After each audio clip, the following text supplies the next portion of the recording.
Hi, I'm Simon from Precision Permaculture. Today I want to talk to you about a couple of issues we've got on our site here. Over the last few years, we've noticed in particular that we get long periods of rain, heavy rain, and we get long periods of very dry weather.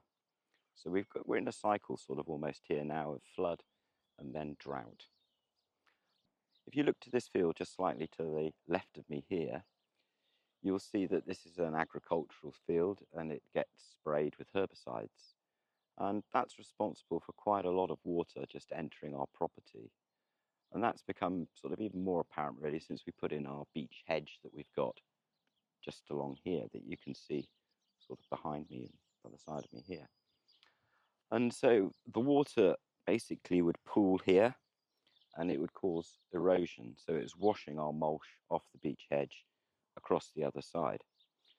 So we're going to look at some solutions to sort these problems out that we've got, and I'm going to show you how we did that. So along the edge here, on this side here, we have got a very slight slope now, all the way down to this little passing point here, this drain system. So this takes the water now and goes underneath the beech mulch, beech hedge, and comes out the other side where it disappears off into the nettles, and there's loads of moss in there. It's a lovely magical area, and I don't want to change the hydrology here too much because what we're talking about getting rid of or lessening is the standing water that we have. It pools everywhere. So hopefully by raising certain areas along this beech hedge and taking some of the areas down a little bit, we're going to find that all the water pools here by this drain and goes through, and then it goes through to the other side. That's where I'm going to go to next. I'll see you there in a sec. I'm now stood the other side of the stinging nettles and the lovely mossy area. I'm stood exactly where we get the pooling when we've had heavy rain. So that rain contains herbicides, pesticides from agricultural runoff. And what we're going to try and do is remove the chemicals that come off this land here, this big field here, and we're going to purify it. And we're going to stop the pooling of water when we get the heavy rain. So what's the solution to this problem? Follow me, I'll show you. We've started to construct here a sand filter. The pipe along the middle there is just because it's very exciting today. We're expecting very heavy rain, so I want to see if it actually works, whether this is going to pool up with water, whether this is going to take the water away. What I don't want is water in the trench we've dug for our sand filter, because I don't want the sides collapsing in, because I want to make more videos to show you how we built it before I fill it all in. Okay, so the water's going to go in through this little hopper here, and then it's going to travel into the sand filter, and then it's going to come out into the swale and go off down the garden. So we're holding the water now.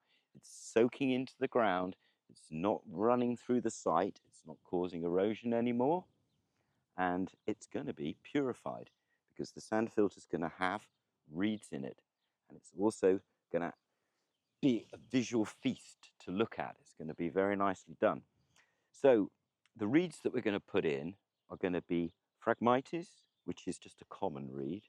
And also we're going to put some typha in, which is a type of bulrush. So that's going to look really nice in itself. But we're also going to put in some iris, some flag iris, and a Dutch reed as well to make it really nice and look good. Okay, so it's got sort of 5 functions. It's going to stop the erosion. It's going to hold up the water, sort out the pooling problem we've got. It's going to purify the water, take out the pesticides, which is great. And it's going to act as a little sort of nature haven for all the amphibians, toads and frogs.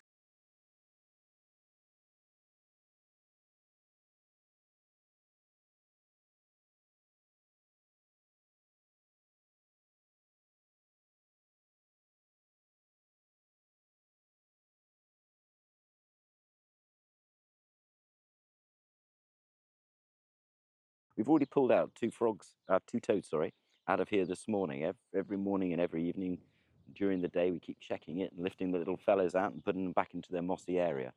If you want to follow us on YouTube, just click the button and subscribe to us.